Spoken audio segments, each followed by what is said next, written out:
Goeiedag, ek is Eddie Goldberg. Hierdie oordenking is geskryf deur Gert Berning. 'n Seun in die wingerd.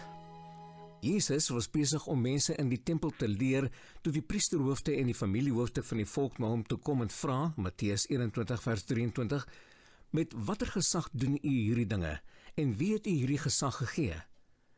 Hulle het dit gevra omdat hulle Jesus nie erken het as die Seun van God nie. Jesus het toe gesê, Matteus 21 vers 28 tot 32, daar was 'n man met 2 seuns. Hy het vir die een gaan sê, seun, gaan werk vandag in die wingerd.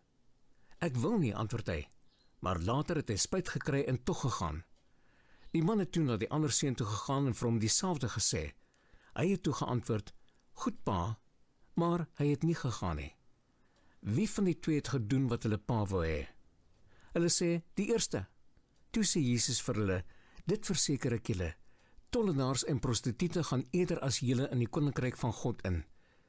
Johannes het gekom om julle die regte pad te wys, en julle het hom nie geglo nie, maar tollenaars en prostituie het hom geglo. Almal het saamgestem dat die seun wat wel in die wingerd gaan werk het, die wil van sy pa gedoen het. Ons sien dat Jesus hierdie storie vertel het, terwyl hulle besig was om te argumenteer of Jesus die mense leer met die gesag van God. Die vraag het eintlik gegaan oor, wie is Jesus? Is hy die Seun van God? Jesus sê toe vir hulle, dat die prostituie en tollenaars eerder as hulle in die koninkryk van God ingaan. Hoekom? Omdat die prostituie en tollenaars geglo het in Jesus as die Seun van God, terwyl die priesterhoofde dit nie wou glo nie. Die priesterhoofde het wel geglo dat die Messias, Jesus, sou kom, maar toe hy gekom het, het hulle hom nie geglo nie. Dit was soos die seun wat gesê het hy sou gaan werk en dit nie gedoen het nie. Hy het nie die wil van die Vader gedoen nie. Die prostituie en tollenaars het hulle nooit gesteer aan die Messias wat sou kom nie, maar toe hy gekom het, het hulle in hom geglo en so die wil van God gedoen. Dit is eintlik tragies dat die priesterhoofde wat so hulle bes gedoen het om reg voor God te lewe, deur die wette getrou na te kom, moes hoor dat hulle nie gedoen het wat die Vader wou hê nie.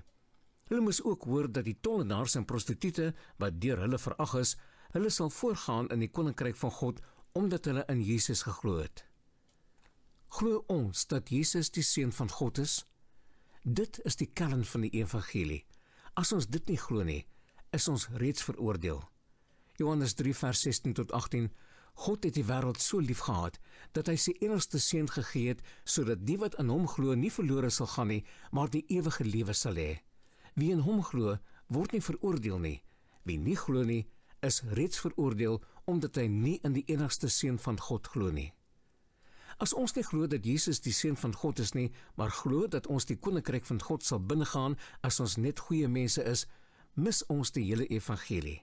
Dan minag ons God se verlossingswerk wat eeue voor die koms van Jesus voorspel is. Jesus het ons sonde op hom geneem. Vir ons sondes is hy geoffer aan die kruis. Die evangelie is 'n blye boodskap. God het in sy seun Jesus na ons toe gekom om ons te red. Daardeur word God nou ons Vader.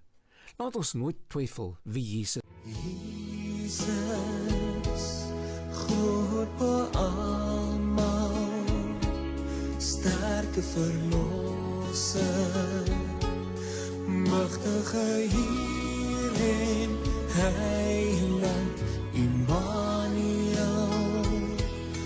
God is met ons, reddende Here, lewende woord.